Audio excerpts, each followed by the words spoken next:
7 से 11 वर्ष की अवस्था को वैचारिक विकास की अवस्था कहा जाता है। पेर्सोना लैटिन भाषा का शब्द है नकाब, मास्क या मुखौटा।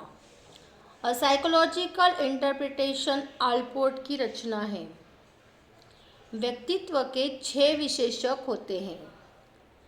स्पेंगर ने समाजशास्त्रीय आधार पर 6 प्रकार का व्यक्तित्व बताया है। जुंग ने व्यक्तित्व के 2 प्रकार बताए हैं, अंतर्मुखी और बहिर्मुखी। नेमन और याकोर ने 1942 में उभयमुखी व्यक्तित्व का संप्रत्यय दिया। नाड़ी शून्य ग्रंथियों की संख्या 7 होती है। आल्पोर्ट ने अधीनस्थ तथा प्रभुतापूर्ण 2 प्रकार का व्यक्तित्व बताया है। थार्नडाइक ने विचार, चिंतन और कल्पना शक्ति के आधार पर 3 प्रकार का व्यक्तित्व बताया है। प्रत्यय विचारक, गहन विचारक तथा स्थूल विचारक व्यक्तित्व का प्रकार थार्नडाइक ने दिया। वुडवर्थ ने 1918 में व्यक्तित्व मापन हेतु मनोस्नायु विकास सूची का निर्माण किया, जिसमें 116 प्रश्न थे।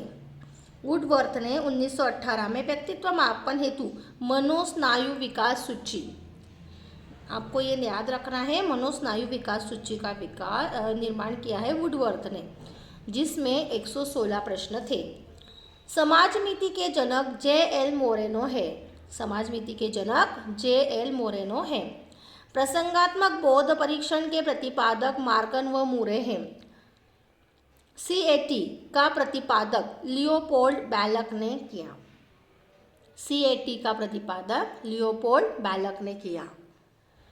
रोर्शा परीक्षण में कुल 10 कार्ड होते हैं, 5 काले भूरे, 5 काले भूरे, लाल व 3 विभिन्न रंग के। शब्द साहचर्य परीक्षण मतलब वैट का प्रतिपादन गाल्टन ने 1879 में किया। वाक्य पूर्ति परीक्षण SCT का प्रतिपादन पाणिनि ने किया। इसमें 20 वाक्य या पद होते हैं।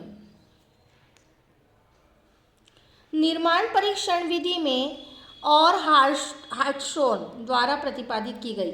जो निर्माण विधि है, निर्माण परीक्षण विधि, वह किसने की है? मे और हार्टशोन, इन्होंने प्रतिपादित की है। सीजर लाम्ब्रोसो को बाल अपराध का जनक कहा जाता है। सीजर लाम्ब्रोसो बाल अपराध। ओष्ठवाचन बहरे बच्चों को पढ़ाने की विधि है। ओष्ठवाचन बहरे बच्चों को पढ़ाने की विधि है। ब्रेल लिपि अंधे बच्चों को पढ़ाने की विधि है। इसके प्रतिपादक फ्रांस के लुई ब्रेल है। बाल अपराध के उपचार हेतु अनिर्देशित पद्धति का विकास कार्ल रोजर्स ने किया। बाल अपराध के उपचार हेतु अनिर्देशित पद्धति का विकास कार्ल रोजर्स ने किया। व्यक्तित्व विभिन्नताओं के विषय में सर्वप्रथम अध्ययन करने वाला मनोवैज्ञानिक गाल्टन था। गाल्टन, ये मनोवैज्ञानिक का नाम है जिसे आपको याद रखना है। व्यक्तित्व विभिन्नताओं के विषय में सर्वप्रथम अध्ययन करने वाला व्यक्ति है ये गाल्टन। सीखने का सूझ सिद्धांत गेस्टाल्ट संप्रदाय की देन है। सीखने का सूझ सिद्धांत गेस्टाल्ट संप्रदाय की देन है। सीखने की सूझ सिद्धांत में सुल्तान नामक वनमानुष मतलब चिंपांजी पर प्रयोग किया गया। गेस्टाल्टवाद का जन्म जर्मनी में हुआ। अवयववाद की स्थापना मैक्स वर्दीमर ने 1912 में की। प्राचीन अनुबंधन के प्रतिपादन इवान पेट्रू पावलोव रूस के शरीर शास्त्री थे। प्राचीन अनुबंध के प्रतिपादक इवान पैट्रिक पावलोव रूस के शरीर शास्त्री थे। पावलोव ने कुत्ते पर प्रयोग किया। पुष्टिकरण का संबंध हल से है। स्वादिष्ट वस्तु देखकर मुंह में पानी आना स्वाभाविक क्रिया है। अनुकरण को शिक्षा का प्रारंभ कहा जाता है। सीखने की श्रेष्ठ आयु 1 से 5 वर्ष मानी जाती है। मानसिक आयु का विचार 1908 में बीने ने दिया। श्रमिक की बुद्धि लब्धि 70.85 होती है। थर्स्टन ने सांख्यिकी विधि का प्रयोग किया। यूनेस्को द्वारा हीन बुद्धि वाले बालकों की बुद्धि लब्धि 0 से 19 बताई गई है। चित्र पूर्ति परीक्षण में कार्डों की संख्या 15 होती है। बुद्धिमापन के क्षेत्र में अशाब्दिक या निष्पादन बुद्धि परीक्षणों का सर्वप्रथम निर्माण पियाजे ने किया। भारत में सर्वप्रथम बुद्धि परीक्षण का प्रारंभ 1922 में राइस द्वारा किया गया। एक तत्व का सिद्धांत बिनेट, टर्मन और स्टर्न ने दिया। द्वितत्व का सिद्धांत स्पीयरमैन ने दिया। संरचना सिद्धांत गिलफोर्ड ने दिया। बहुखंड क्रिया मात्रा का सिद्धांत थॉर्नडाइक ने दिया। तीन तत्व का सिद्धांत स्पीयरमैन ने प्रतिपादित किया। बहुयोग्यता का सिद्धांत थर्स्टन व कैली ने दिया। अभी जो भी हमने मनोवैज्ञानिकों के नाम लिए हैं उन्हें आपको अच्छे से याद रखना है। जैसे कि एक तत्व का सिद्धांत किसने दिया है, तो बिनेट, टर्मन और स्टर्न। द्वितत्व का सिद्धांत दिया है स्पीयरमैन। संरचना का सिद्धांत गिलफोर्ड। बहुखंड क्रिया मात्रा का सिद्धांत थॉर्नडाइक। तीन तत्व का सिद्धांत स्पीयरमैन। बहुयोग्यता का सिद्धांत थर्स्टन व कैली ने दिया। बर्ट के तर्क शक्ति परीक्षण को लंदन रिवीजन भी कहा जाता है। स्टैंडर्ड रिवीजन का संबंध टर्मन से है। क्लार्क और बिर्च ने नर चिंपांजी के शरीर में स्त्री हार्मोन प्रवेश कराए। टाइडमैन ने सर्वप्रथम 1987 में जीवन वृत्तांत विधि का प्रयोग किया।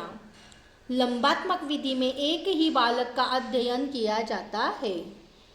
बाल्यावस्था में मस्तिष्क का विकास 50% हो जाता है। बालक में तर्क और समस्या समाधान की क्षमता का विकास 12 वर्ष की आयु में हो जाता है। मानसिक विकास का अभिप्राय शब्द भंडार में वृद्धि से है।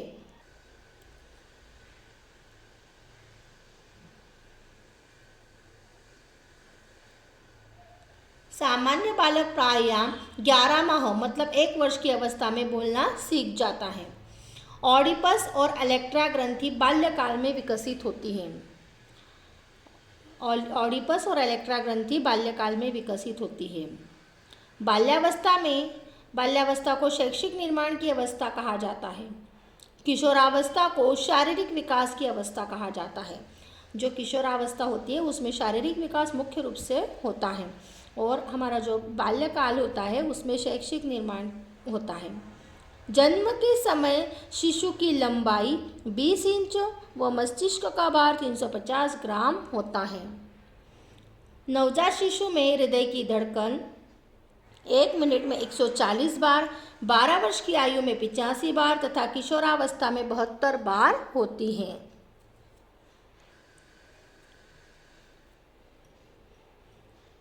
सामान्यीकरण का सिद्धांत C.H. जड़ ने दिया। ध्यान रखना है आपको कि सामान्यीकरण का जो सिद्धांत है वो C.H. जड़ ने दिया है। दो तत्वों का सिद्धांत बागले ने दिया। अभिप्रेरणा का प्रश्न क्यों का प्रश्न है, यह किसने कहा है, क्रेच एवं क्रेचफील्ड। अभिप्रेरणा का प्रश्न क्यों का प्रश्न है, क्रेच एवं क्रेचफील्ड। मूल्य अभिज्ञान सिद्धांत बागले ने दिया है। अभिप्रेरणा सीखने का सर्वोत्तम राजमार्ग है, किसने कहा है, स्किनर। मोटिवेशन एंड इमोशन के लेखक P.T. यंग है। आवश्यकता चालक उद्दीपन का सूत्र हिलगार्ड ने दिया। हाइपोथैलेमस लैंगिक व्यवहार के लिए उत्तरदायी होता है। डेसी ने 1975 में संज्ञानात्मक अभिप्रेरणा चक्र की रचना की। डेसी ने 1975 में संज्ञानात्मक अभिप्रेरणा चक्र की रचना की। डेसी ने 1975 में संज्ञानात्मक अभिप्रेरणा की चक्र की रचना की। मूल प्रवृत्ति का सिद्धांत मैकडूगल ने दिया। मूल प्रवृत्ति मैकडूगल। अभिप्रेरणा को सीखने का हृदय तथा सीखने का स्वर्णपथ कहा जाता है। अभिप्रेरणा क्या है, तो सीखने का हृदय तथा सीखने का स्वर्णपथ। वुडवर्ड्स जो अमेरिका से हैं, उन्होंने सर्वप्रथम 1928 में चालक की संकल्पना प्रस्तुत की।